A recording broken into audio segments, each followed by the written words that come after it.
We're here with head coach Shelley Klaes-Bawcombe, a very tough 10-9 loss to a nationally ranked opponent in Virginia. It was kind of a tale of two halves, but a war all the way until the end. You know, your thoughts on the game tonight? You know, I just thought we came out with such great energy and control and composure, and it's tough to be able to sustain that for a full 60 minutes, but that's what you got to do, you know, if you're going to be playing an opponent of this caliber and want to come out with the result. So, you know, I do think that it's tough to walk away from a loss in a game that I think we played so well.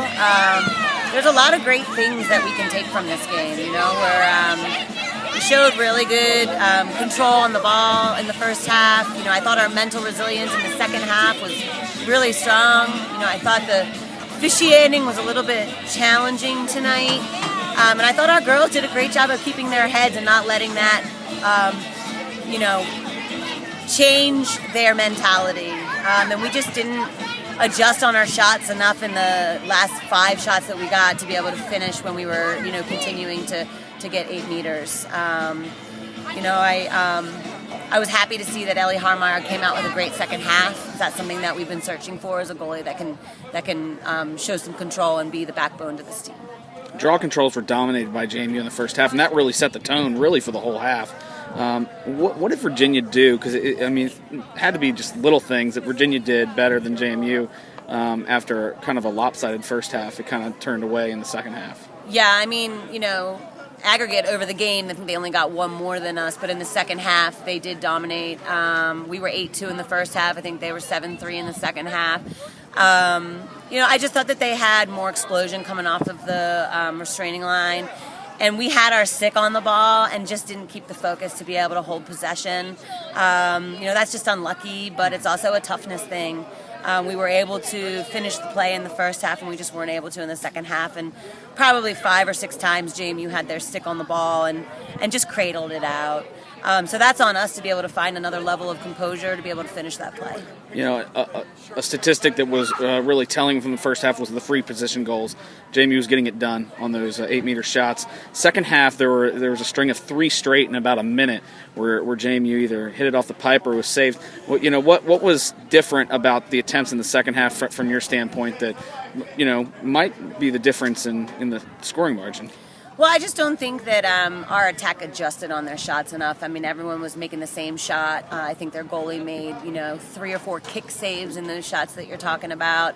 And we just got to make an adjustment. You know, we've got to find the space behind the net. And in a couple of those, there was actually a passing option that, our team chose to not use. So the low angle hash, I think the fierce crashing from the UVA defense, and then I think, just the goalie's ability to do whatever it takes to put our team on our shoulders, and we didn't make the adjustment we needed, and that's going to be something that we've got to fix. We're a great shooting team. We come into the game 48%. We're leading the conference in shooting percentage right now, but we've got to find a way to maintain that strength to finish the game.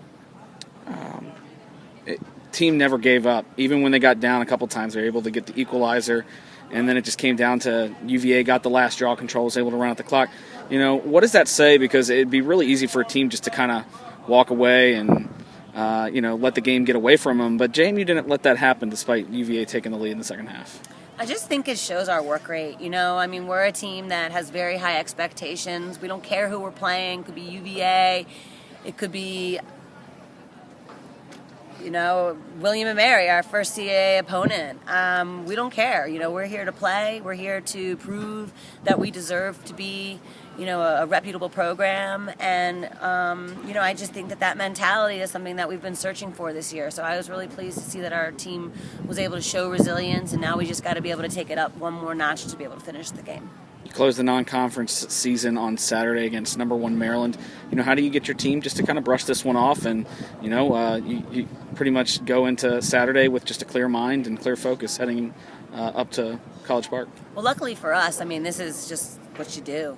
We put ourselves out there. We play tough teams every time, and when you take a hit, you just got to keep fighting. It's important that we stay resilient, and not really worrying about our results right now, just staying focused on the process and knowing that every game we get out there, we're actually getting better and better, and being confident in that feeling and trusting that feeling and not worrying about the scoreboard.